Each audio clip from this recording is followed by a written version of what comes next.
Oh my God, look at you.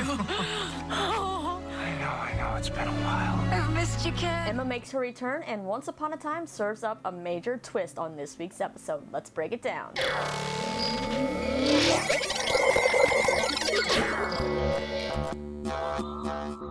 Hey, Wansters, Lisa here, and welcome back to another recap. And this week's episode is all about good old Hook. In A Pirate's Life, we get to see the return of Jennifer Morrison as Emma, and we get to see just how Hook and Ronnie ended up in Hyperion Heights.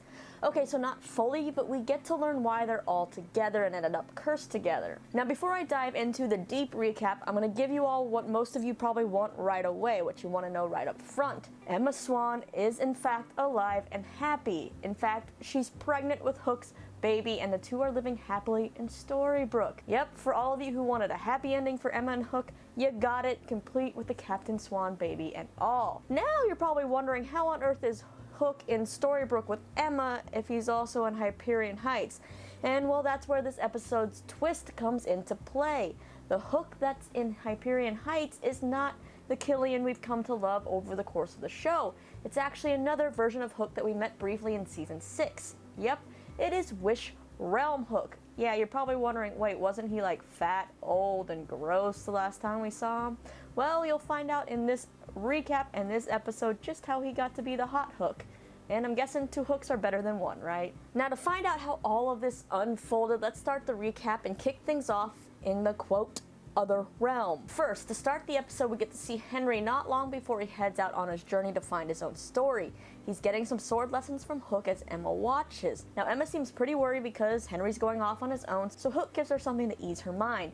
It's a little bottle of magic, and the person who has it, if they speak into it their message, add the name of their favorite pirate, and pour it out, then they'll find the person that they seek. Looks like Emma ends up passing that little bottle on to Henry, and it comes quite in handy. So in the other realm, Henry is being chased through the forest by Lady Tremaine and her men, who ended up cornering him, saying he's an accomplice to Cinderella in the murder of the prince. Lady Tremaine demands to know where Cinderella is and also where the glass slipper is, but Henry's not given any information up. He says that he hid the slipper and they can take him and do what they want with him. But before they do, Henry pulls out that handy dandy magic message in a bottle and calls out for Emma, Regina, and Hook and says he's been captured by Lady Tremaine. Lady Tremaine ends up putting Henry in the place where she kept Cinderella captive and has Drizella do her dirty work for her. She tells Drizella to find out where the slipper is and then kill Henry. Now, Henry tries to sweet talk Drizella, saying that she seems nicer than her mom, but Drizella has something else for him to know. She is in fact worse, so she says, and draws out her dagger, but is stopped when the portal opens behind her and Hook and Regina appear to save the day. When Henry asks where Emma is, Hook says, oh, she's back in Storybrooke fighting a swarm of tiny dragons, which is of course not true, right? Seems pretty weird. But Henry buys it and walks away. Regina then asks Hook why he didn't tell her the truth, and Hook just says it's what Emma wanted, and if Henry knew what was really happening, he'd drop everything and come back. So at this moment, it seems like maybe Emma could be sick or something bad could be happening back in Storybrooke. Regina's magic doesn't seem to be working as she tries to use a location spell on the glass slipper to find Cinderella. Hook realizes there's a port nearby, and if a woman came through looking to escape or anything, someone there would know. So he ends up going to the port, and as he's walking through, he hears someone in a hood call out to him. Yo ho ho, Captain Hook. Who knows me in this world? Give me your name. Well, surprise, surprise, it is that Wish Realm Hook. He reveals that both Hook's stories synced up for a while, and since Regina's curse was never cast on his realm, that's where their stories parted ways. Wish Realm Hook knew that actual Hook found love with Emma Swan in another realm, so Wish Realm Hook wandered around his realm trying for a long time to find true love, or his own Emma, or Emma at all, and never found her. Today, though, his wish will be answered as Henry's message ended up going to his bottle as well, so he knows Emma has to be there somewhere, and he's going to take her from Hook. Real Hook ends up telling Wish Realm Hook he's nothing but a drunken pirate soaked in self-pity, and Wish Realm Hook agrees with one half of that. Turns out he's actually sober, knocks Hook out, and puts him in a cart. Wish Realm Hook then goes to Lady Tremaine for some help, and it seems like they might have some history together. Hook asks Lady Tremaine for help getting Emma Swan, and it turns out he took some of Real Hook's blood. And Lady Tremaine uses the fairy godmother's wand to make Wish Realm Hook look just like our Hook. Man, it's getting really confusing trying to say which Hook is which. Meanwhile, while this is all going on, Henry is grilling Regina on what's going on in Storybrooke, and she of course says everything's fine. She says she's fine, and when Henry asks about Emma, Regina pulls the, oh, that's enough about us, how are you card. Wish Realm Hook shows up and has a note he claims is from Cinderella that she left for Henry, and now Henry is heartbroken and feels like he's a failure. He goes outside and Regina tells Wish Realm Hook to go give Henry one of his pirate heart pep talks. That doesn't really seem to go so well because when Henry asks Hook what Emma is up to, he just starts to mumble, and then voila, Emma Swan actually shows up, and that's when she reveals she is pregnant to Henry. At this point, she still thinks Wish Realm Hook is her dear Killian and is holding on to him, but all this talk of a baby and everything seems to have hit a nerve with this Hook, and we see him say he's done something bad and he has to go fix it. So he goes off to where he left Real Hook, but when he goes there, Real Hook's missing. Wish Realm Hook then gets jumped by Real Hook and they start fighting, and Wish Realm Hook ends up getting stabbed. He then explains to Real Hook what his plan was, but now it's changed since Emma is actually here and he's learned she's pregnant. He reveals he would never get between a father and a child because he has a child and he's been trying to find her, and it's kind of like, wait, say what? Hook's a dad? Hook tries to keep Wish Realm Hook alive until Emma gets there, and we learn the other Hook made a vengeful wish that trapped his daughter somehow in a prison, and every day he snuck in to play with her, but then he was discovered, so he vanished, and his heart was poisoned and cursed so he could live safer. He knew true love was the cure, so he wandered his realm for a long time trying to find it. He then pulls out a rook chess piece and says his daughter has the knight piece. When Emma arrives, Killian asks her to help other Hook, but Emma doesn't think her magic will work there. If it were me, you'd find a way. Find the part in him, the part that's me. Well, that actually seems to work, and Wish Realm Hook is cured. It's now time for them to part ways, and Emma says she really misses Henry. They miss each other, but Henry's like, I still have more of my story to find, so Emma tells him that he can't come back until he finds his answer. And then Wish Realm Hook tells Henry to not give up on love. Emma then has the bright idea of telling Henry and Wish Realm Hook they should just team up. They then go and find Regina, and Henry convinces Regina to stay with them as well since her story isn't over yet, and he says maybe she needs to be there to find it. It's time for Operation Next Chapter. So with that, original Hook and Emma wave goodbye and head back through the portal to Storybrooke while Wish Realm Hook, Regina, and Henry team up to find their happy ending. And well, now we kind of know how these three ended up together. Now we just need to know how exactly they got cursed in the Hyperion Heights. I also have to say, I was good throughout this episode. No real emotional problems or anything until this moment that almost made me lose it.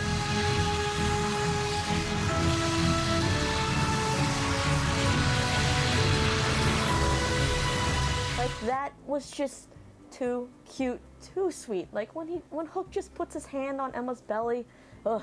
I just really hope one day we do get to meet the little Captain Swan baby. Now on to Hyperion Heights. Rogers is still hung up on that picture of Emma in Henry's book, so he goes over really early in the morning to Henry's to ask who she is. Henry says, oh, she's just a character in a work of fiction, but Rogers says he feels like he's met her before. Henry insists she's just made up, and then Henry asks Roger for some help in finding where his family's buried. As for Jacinda, Victoria's being awful and trying to keep her from seeing Lucy, so instead of leaving Jacinda a ticket for Lucy's ballet recital, Victoria has turned it into a fundraiser and said it costs $550 per ticket with no exceptions. Jacinda is now scrambling to find the money for the recital when she runs into Henry at Ronnie's, and of course he offers to help her, but Jacinda declines because she of course doesn't need any saving, and she's made that very clear since the first time we met her. For me, all I really want to know is where she got that jacket, because I kind of want it. Sabine also tries to help Jacinda with finding a job with the help of an app, and eventually they find a catering job for the actual recital, which is of course perfect, so the two take the job only to find out it was actually the work of Henry,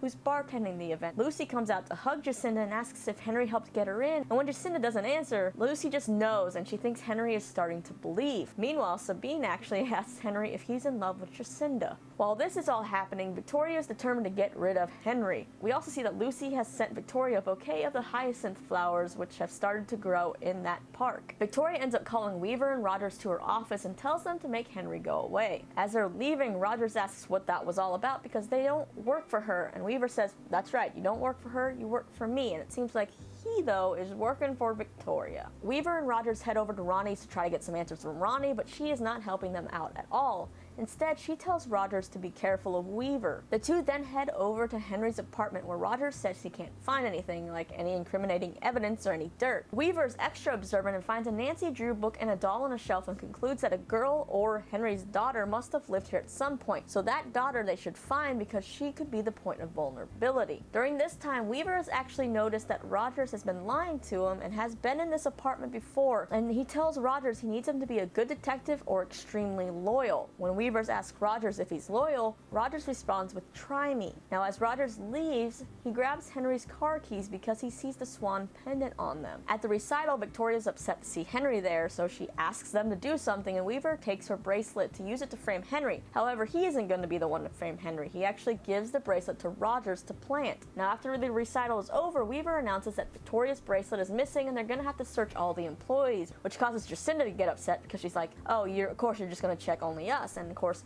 Henry tries to go to defend her and gets whacked in the head. Weaver then tells Henry to empty his pockets in hopes of finding the bracelet Rogers was supposed to put in there. Instead, Henry just pulls out his keys with the swan pendant on them, and it confuses him because he didn't bring his keys because he took the bus. We then see Rogers go outside and he's ready to drop that bracelet in the sewer when Weaver stops him. Rogers explains he just couldn't do that to Henry, especially if he has a daughter, and then he asks Weaver if he's out of a job. Weaver then tells Rogers why he chose him as a partner. It was because Rogers wanted the job so much that he thought he'd do anything to keep it, including cross any line. Weaver says that he then saw something in Rogers he thought was extinct, a moral core, and that's exactly what Weaver wanted. So Weaver goes and gives the bracelet back to Victoria, and he makes sure she knows who's actually in charge. He says he doesn't work for her. Up until now, their goals may have aligned, but that may not always be true. Okay, so there is some good guy in Weaver here. Rogers, meanwhile, goes to Ronnie's to meet up with Henry and gives him a list of all the cemeteries in Seattle because he actually hasn't been able to find any details to help Henry out. Henry then starts talking about his keychain and how he always liked swans, so that's why he named the character Emma Swan,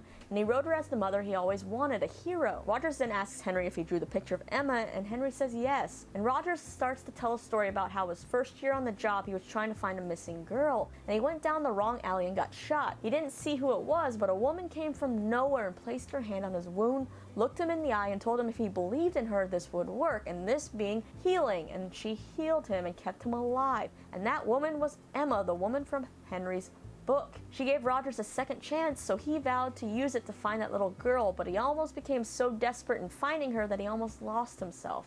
This story kind of sounds familiar to something else we saw in this episode, right? Well, Rogers then said that Emma reminded him he had to do things the right way, like a hero, like her, and he's starting to feel like someone really doesn't want that girl found, like something else is in play here, and he thinks all the problems come from one source, the one and only Victoria Belfry. Rogers is now determined to dig up some dirt on her and says he's gonna need some help. He'll need someone who can point him in the direction of people who are being squeezed by her, which would be where Ronnie comes in, and he needs someone to help write it all down, maybe into a book or two, and that person just happens to be Henry. So now Henry, Ronnie, and Rogers are teaming up in Hyperion Heights, as well as the other realm. So now the big question at the end of this episode is, who the heck is Hook's daughter? He kept giving Jacinda a lot of glances during the recital, and he also has some kind of history with Lady Tremaine. Now, I'm not saying they had a baby together, but maybe Cinderella could be his daughter somehow? We do know that Rapunzel will be appearing this season, and she's supposedly been locked up in a tower looking to get vengeance on whoever put her there, which could match up with,